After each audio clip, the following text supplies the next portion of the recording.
There is this massive blind spot. Everyone talks about the green transition and digital transformation separately, but no one is mapping where these skill sets actually overlap, or more importantly, where they don't. They are managing sustainable data center operations or applying machine learning to reduce emissions in manufacturing and logistics. And this is a combination that is becoming extraordinarily valuable for us. We're seeing talent flow towards opportunity and not just infrastructure. Regions that don't have existing talent pools are facing significant challenges in growing their AI capabilities.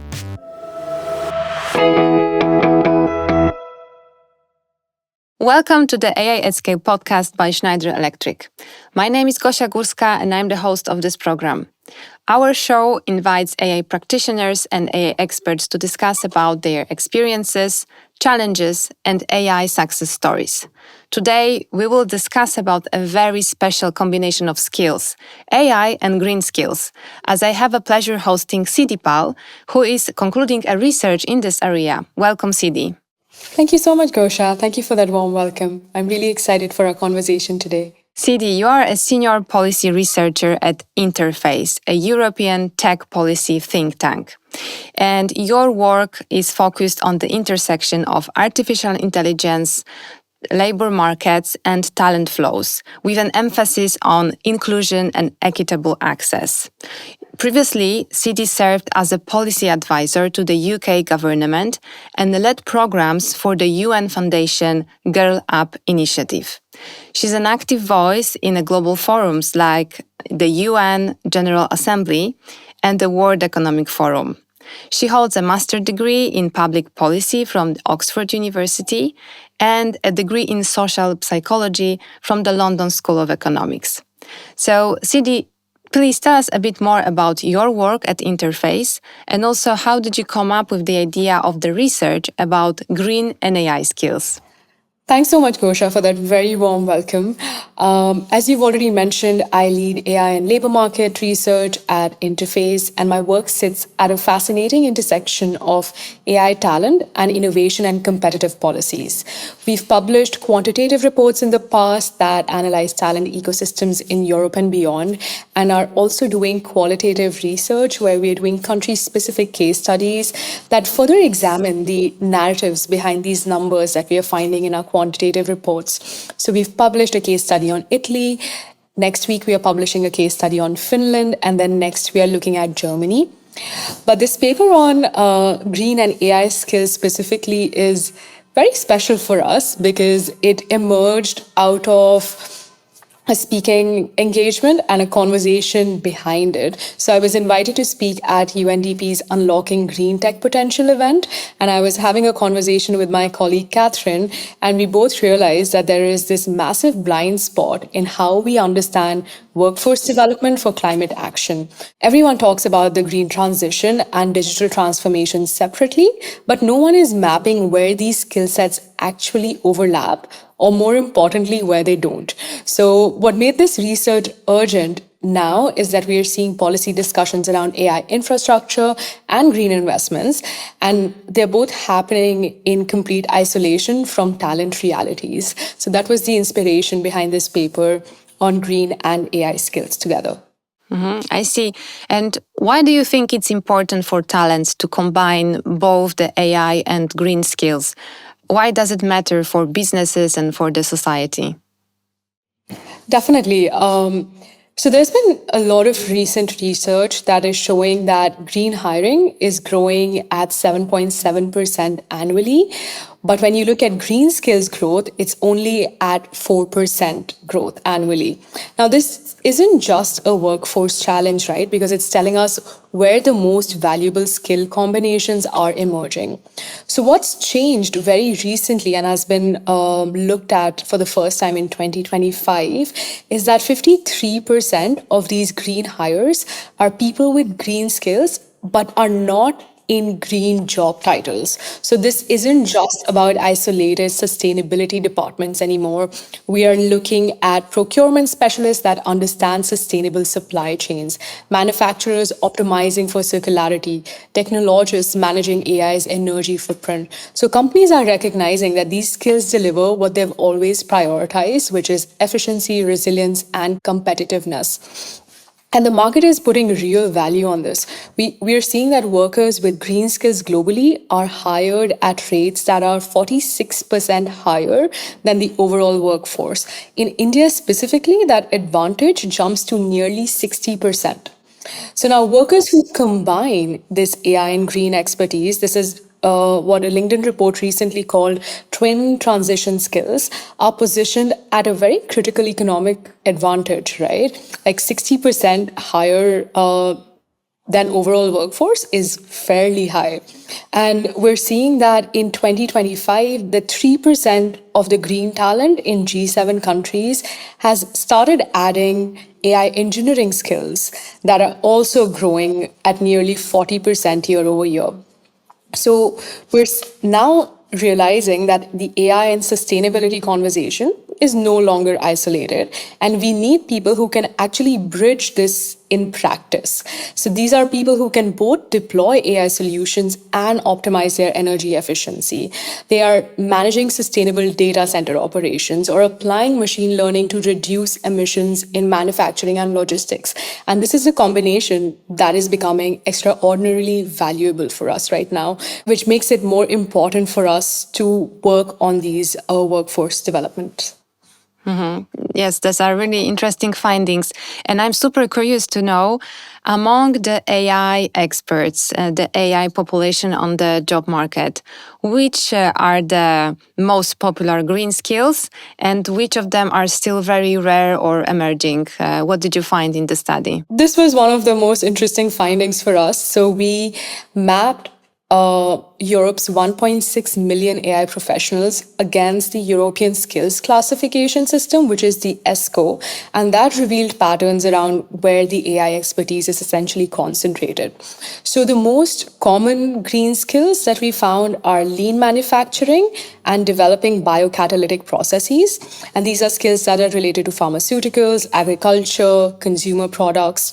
Then on third was renewable energy, which had about 34,000 professionals. And then when we see research capabilities, this is about conducting flora research, analyzing environmental data, ecological research, basically fields of study like biology, geology, and earth science. Now, what's largely absent tells you where the AI talent isn't going, and the least common skills relate to waste management systems, that is, food waste monitoring, recycling program management, disposal systems, and critically, the development and enforcement of environmental standards and regulation. So, this is about road transport legislation, airport environmental regulation, urban planning law. So, we're seeing that technical knowledge isn't shaping the development in these crucial industries. And if Europe wants to lead in areas like circular economy, sustainable urban planning, or smart waste systems, which are sectors where we feel we could have genuine competitive advantage, we don't have AI professionals working in those spaces. Our AI talent is concentrated in manufacturing and pharmaceuticals, but these are sectors where we are already competing head to head with some of the most established global leaders. Yes, that's really fascinating. So you mentioned about the skills. Now let's focus a bit on people. Where is Europe's talent base in terms of AI and green skills? Like, where are these people coming from? That's a great question. And I love how you framed it as let's look at people, because that's what we've been pushing for the whole time. Let's actually look at the people that are the workforce behind AI, behind green tech. And we have in our research looked at the geographic distribution of AI professionals, and we are seeing that the bigger economies dominate in terms of absolute numbers. So UK has about 16,000 green AI professionals, Germany has 13,000, France 7,000. But then when you look at major AI talent hubs, the picture is a little different. So you look at Ireland, Switzerland, Luxembourg. Now, these are top destinations for AI talent overall, but they have very modest green talent pools. So Ireland has fewer than 2,000, and Luxembourg just has 200 green and AI tech professionals. And we can say that at the city level, London is leading with over 4,000 individuals. Paris has about 2,000. There is a steep drop off after that because majority of the cities that we've analyzed, that's Munich, Amsterdam, Dublin, Cambridge, all of them have fewer than 1,000 green AI professionals. And this matters because we're seeing talent flow towards opportunity and not just infrastructure. So the research shows that workers in these combined skills command significant hiring premiums, as we've mentioned, and they're strategic about where they locate. And right now, talent is concentrating in a handful of cities while the rest of European regions are struggling to build critical mass, essentially. Yes, and then we have a topic like you mentioned about circularity that is important for every city, any council, Right. any village, for every country as well. So yeah, and if we look from the AI perspective, recently there was the announcement about AI factories being built in Europe, in countries like Poland, Germany, but also Slovakia, Greece, to just name a few. So, are these locations already attracting talents? Are they going to tap into the potential of local talents? What's going to happen? What do you think? So we've done research on this exact topic as well because we were very curious when the AI factories were announced what the locations might be. As you've already mentioned, different countries were bidding for AI factories as well. And as of now, there are 19 AI factories that have been announced across Europe. And we're seeing only two of them are located near to major existing AI talent hubs. Now, AI skills in Europe are heavily concentrated in specific metropolitan areas and innovation ecosystems that have digital sector expertise. They are far better positioned to leverage compute infrastructure. Now, this is not just intuitive, this is something that's been confirmed by data. And we've also recently completed the case study on Finland, where we examined exactly this because they have the Lumi AI factory. And we wanted to learn more about infrastructure's role in attracting AI talent. And we concluded that there is a need to decouple talent attraction strategies and infrastructure development. Because what's happening right now is that we are setting up and focusing on infrastructure, and we assume that talent's going to come as soon as we have the world-class infrastructure, essentially. Okay. This is something that we are seeing in the Finland case study specifically because Finland's always been ahead of the curve when it came to infrastructure. They also have the Lumi AI factory, and we're seeing that while Finland has a decent AI talent base, it's not necessarily around the AI factory or only because of the AI factory. A lot of people also remotely access this infrastructure and are not situated next to this infrastructure. Essentially, that's where our recommendation of looking at talent pipelines as a separate policy initiative comes from.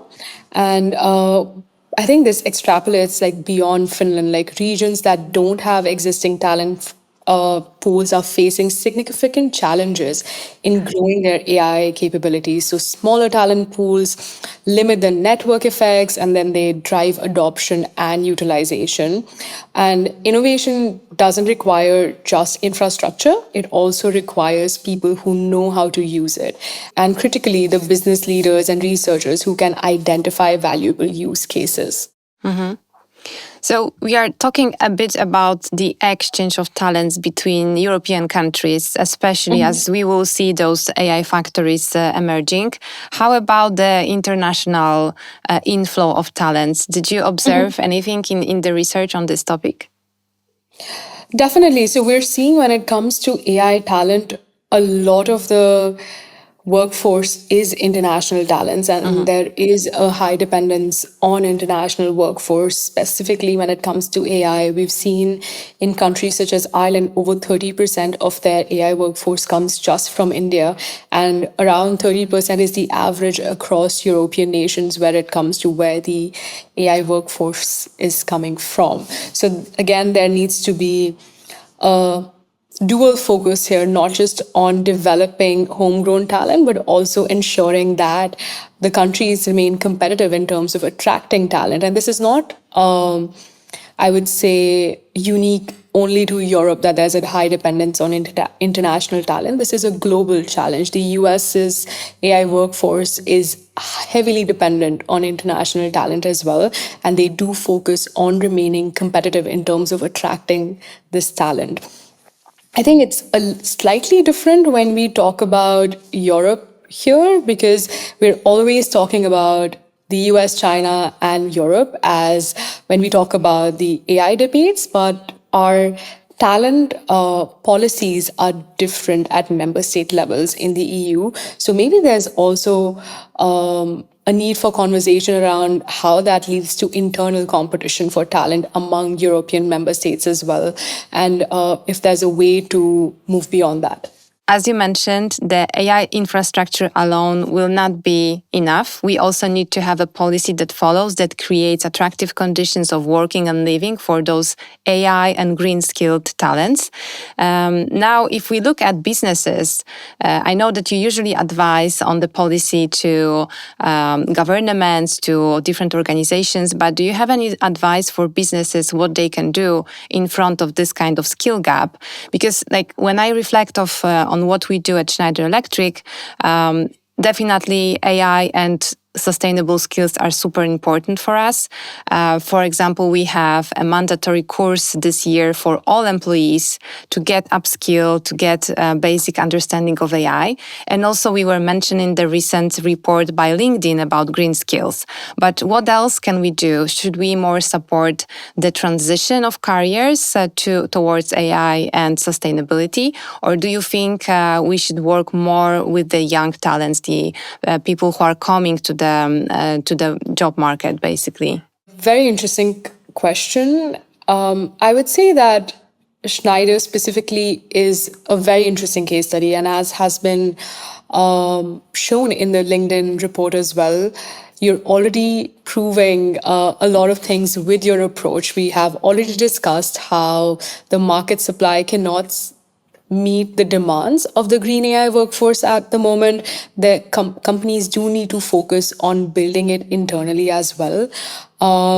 And your approach has shown remarkable results as well, right? You've trained around 44,000 employees in eco-design. You've expanded beyond R&D to sales. And you're also, like you just mentioned, focusing on AI training.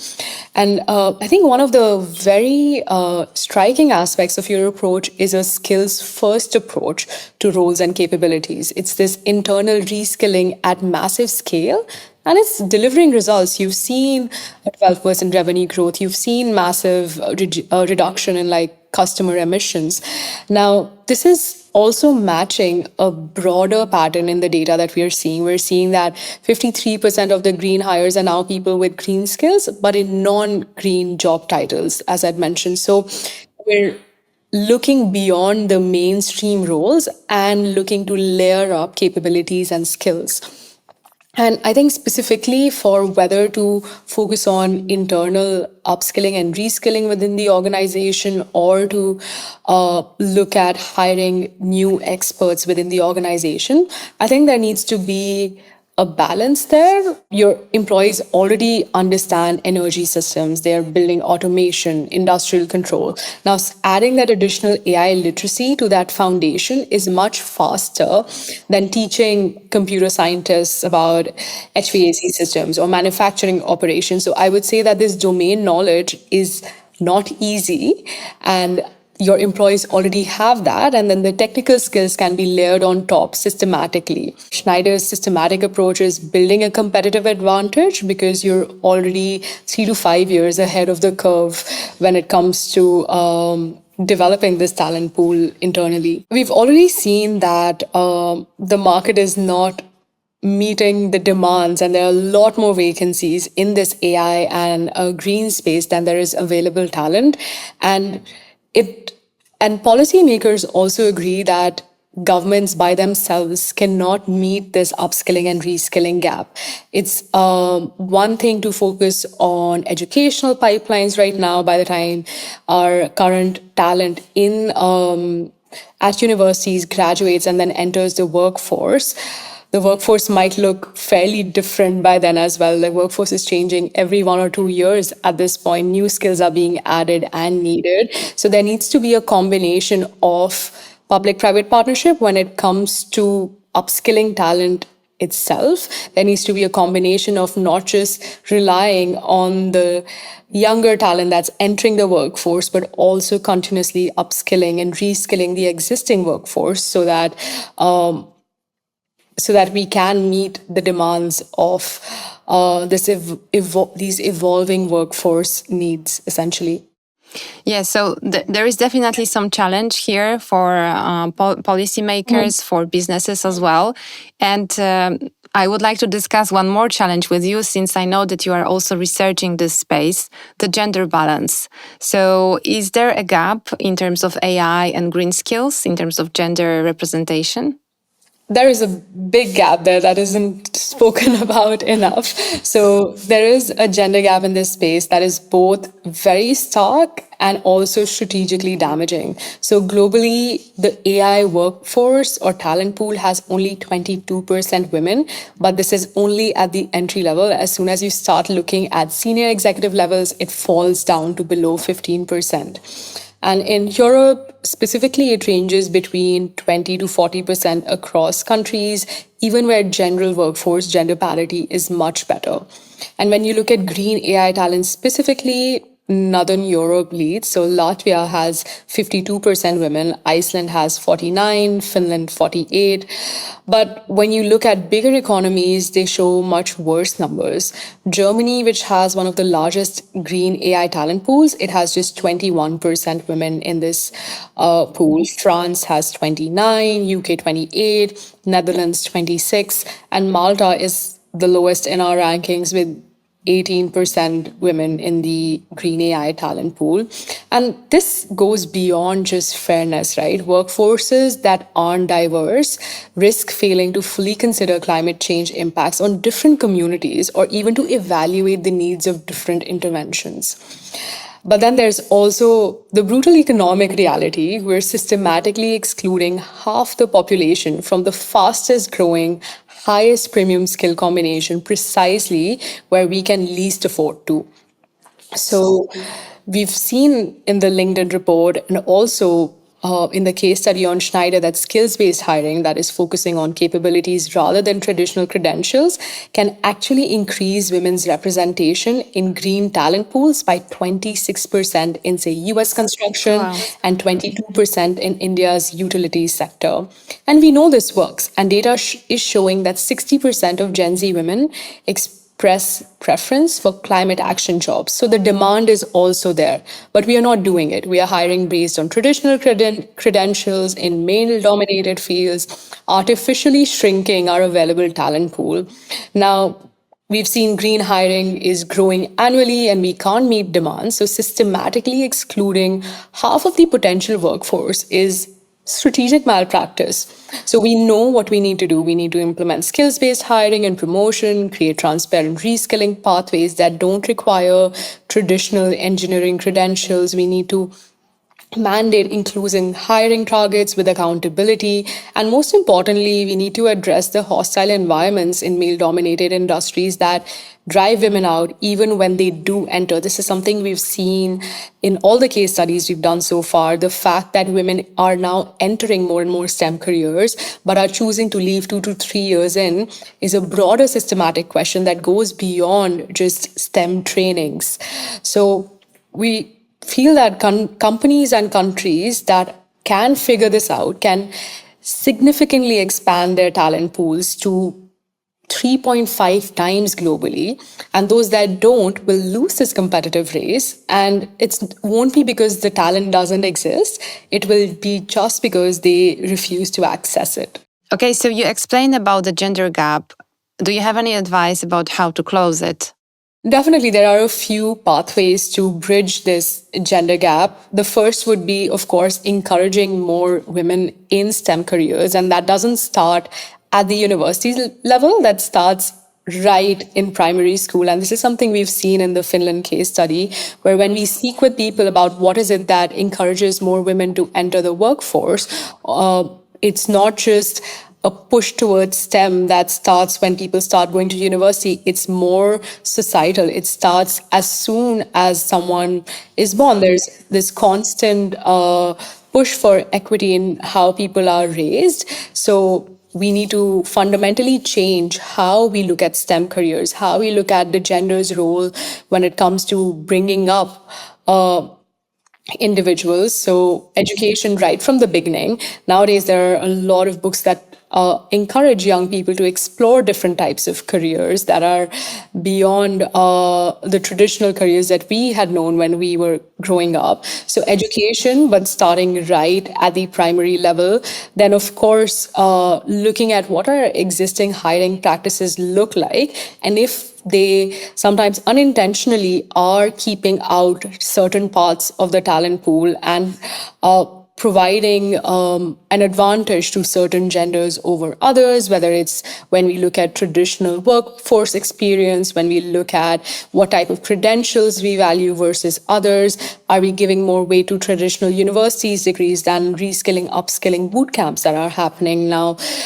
And a lot more people are reskilling and upskilling themselves through micro credentials that they're stacking rather than university degrees because of how fast the workforce and skills are evolving. So I would say those would be two education pathways, looking at hiring practices and also work cultures, because we're seeing even the people entering the workforce are choosing to leave because of workforce culture. So there needs to be a bigger emphasis on what kind of a impact that has on people's careers. And again, when we look at attracting talent, also focusing on inclusion and diversity there when we look at international talent, because this is another thing that we're noticing more and more.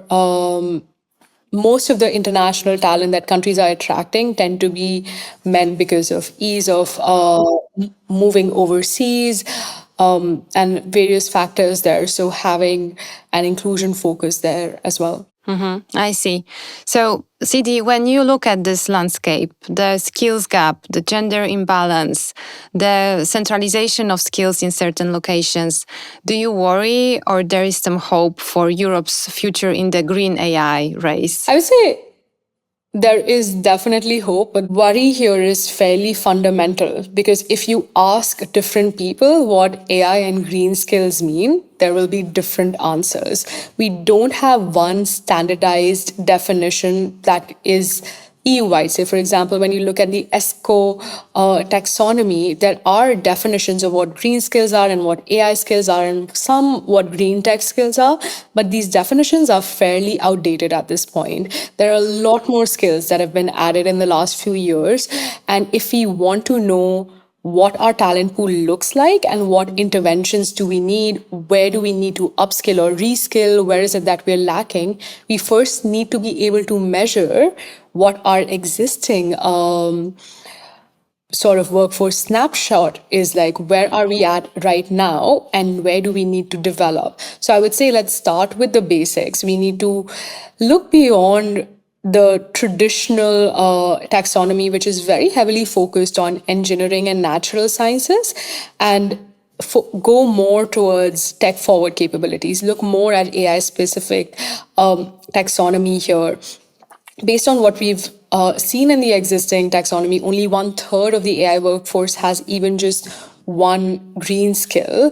It can be the case, but maybe we're also not measuring for the right type of skills in our existing taxonomy. And maybe there are more, maybe there are less. That would be a definitional challenge to look at. And this again would help us be more explicit and look at what green AI talent means in practical terms, right? Are we talking about data center energy optimization? Are we talking about AI driven emissions reduction, sustainable supply chain modeling, predictive maintenance for renewable infrastructure? There are a lot of these new skills that are needed and need to be measured, and we need to know about this in order to build the workforce pipeline accordingly. Thank you so much, Siddhi, for this conversation. It was super informative. Do you maybe want to share some last message to our audience who is listening? I think my last message to the listeners would be to look at AI and green skills from a multi-sectoral perspective, to look at this challenge not as a responsibility for one sector or only governments or only the private sector to solve, but to look at where our strengths lie and where collaboration will help us solve these problems in a way that can be sustainable. For example, reskilling, upskilling, all these challenges can be better understood and met if there is a joint understanding of what are the skills that are needed and what pathways work best. So I would leave you all with the message, which would be to look at the problem in a multi-sectoral way and explore more public-private partnerships when it comes to building the workforce for the future. Great. Thank you so much, Siddhi. It was a pleasure hosting you. Thank you so much for having me, and look forward to keep this conversation going. Yes, sure. And of course, we will share the link to the study. And to all who are listening and watching us, thank you so much for staying with us. I invite you to follow us on podcast platforms and on YouTube to discover next episodes. Thank you.